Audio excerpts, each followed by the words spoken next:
The percentage of US adults who report having been diagnosed with depression at some point in their lifetime has reached 29%, nearly 10% points higher than in 2015. The percentage of Americans who currently have or are treated or are being treated for depression has also increased to 17.8%, up about 7 points over the same period. Both rates are the highest recorded by Gallup since it began measuring depression using the current form of data collection in 2015. So here's one chart right here. As a doctor, and the question was, has a doctor or nurse ever told you that you have depression? Do you currently have or are you currently being treated for depression? So starting in 2015, over the course of 8 years. So the green is yes, lifetime depression, and the blue is current depression.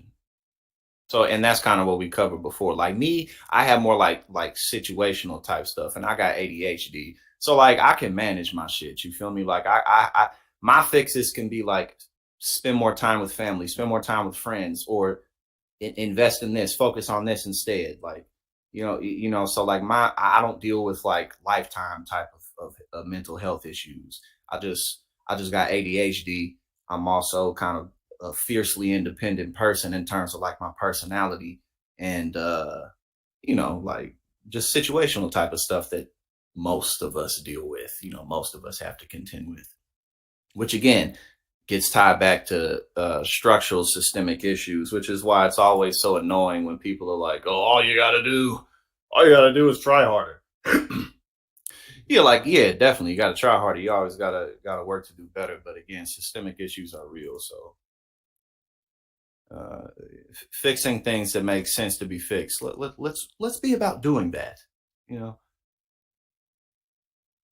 the most recent results obtained February 21st through the 28th of this year are based on 5,167 U.S. adults surveyed by Webb as part of the Gallup panel, a probability-based panel of about 100,000 adults across all 50 states and the District of Columbia.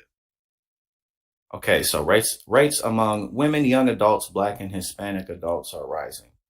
So basically, I mean, okay, so women, I mean, basically, like this whole category is like everyone who isn't, or the general group of the country who doesn't hold the majority of the wealth, especially this.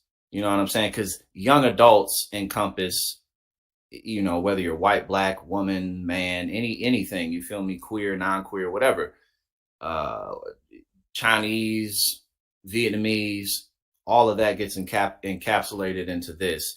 And again, like millennials and Gen Z are most impacted in terms of the ability to progress within this economy due to the recent crashes that we've had and just greed and corruption within the socioeconomic political system and process. Over one third of women, 36.7%, now report having been diagnosed with depression at some point in their lifetime, compared to 20.4% of men. And their rate has risen at nearly twice the rate of men since 2017. Sorry, I was reading the text.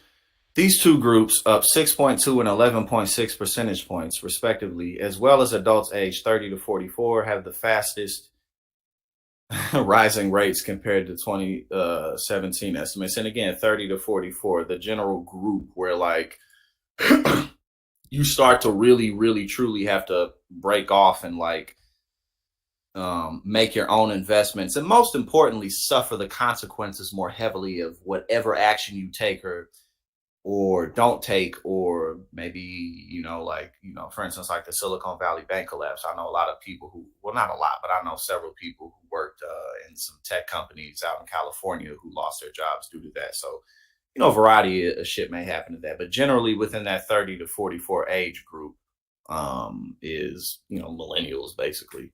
So,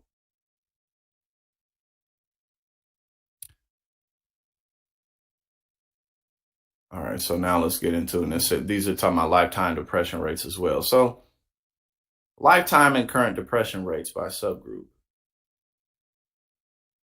I'll link the study into the when I end up posting this later today. I'll link the Gallup poll in there so we can just look at it because it will take forever to go over all this. But just hear some of it. Ages 18 to 29, and then it goes down to 65 and older. So again, this primarily where the socioeconomic issues, who that impacts the most, it's right within that group, that 18 to 44, like right around there. And then women, it looks like women are up like roughly twice as much as men, um in terms of percentage points from 2017 to 2023. And women go, and too, I mean, women go through a lot of things that men really don't like necessarily realize or consider, in addition to economic issues. So like women often just have to deal with like feeling unsafe in the world and dealing with crazy ass men, and or other stuff, like women be getting pregnant and can't have women be having miscarriages, women will get abortions and they can't necessarily talk about it. Like, so women, like, basically what I'm getting at is women end up like kind of like concealing a lot of shit and holding it in. So that makes sense. That they're both up, but women is, kind of like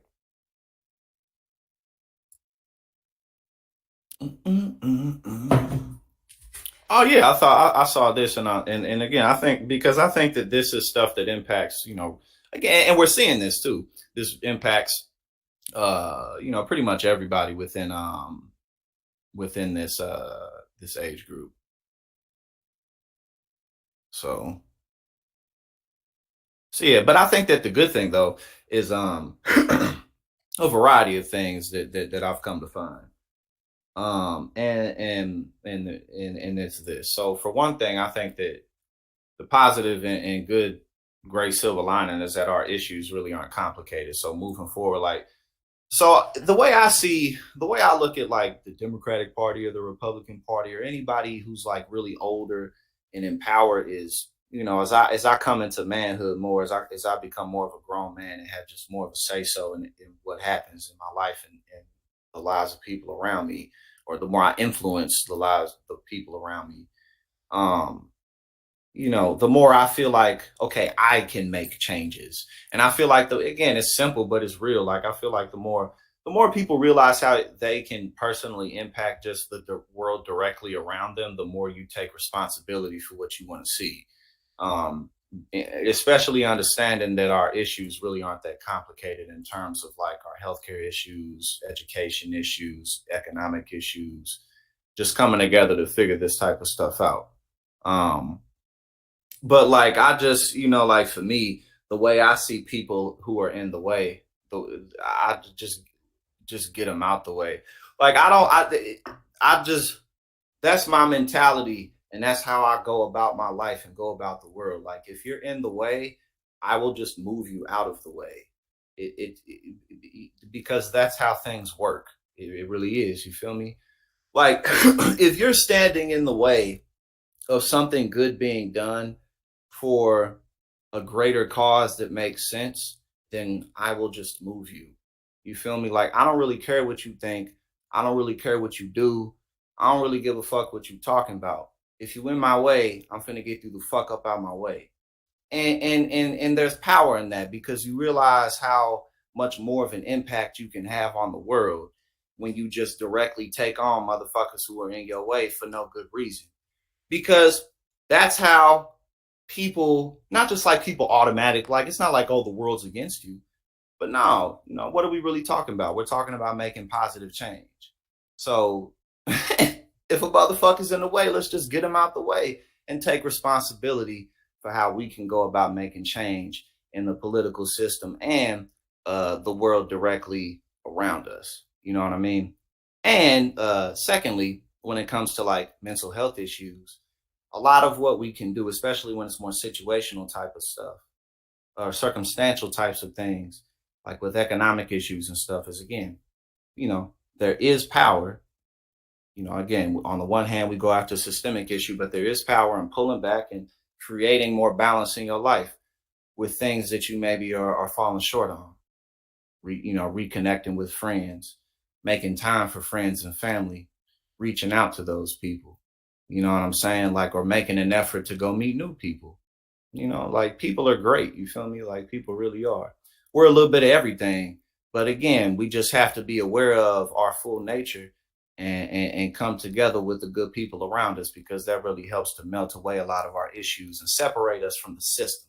You know what I'm saying? I'm not on a little matrix shit. I ain't talking no bullshit like that, but I'm just saying, like, separate us from like the machine of having to work and contribute to the economy and deal with the economy and stuff like that. You know what I'm saying? Like, there's always more that can be done. But again, I feel like, let us not give too much power to these people. You know what I'm saying? Because if there's one thing I know for sure and for certain, is that a motherfucker can strike me down, but I can just as easily strike a motherfucker down myself. You know what I'm saying? So if that's what it comes down to, then that's just what the fuck it is. All right, now, implications. Alarming rates of depression are not unique to the US globally. Nearly 4 in 10 adults aged 15 and older either endure significant depression or anxiety themselves, or have a close friend or family member who suffers from it. Yeah, so again, basically, this is an issue that impacts us, impacts everyone. But I'll be sure to include this. Excuse me. I'll be sure to include this link when I post it in the description.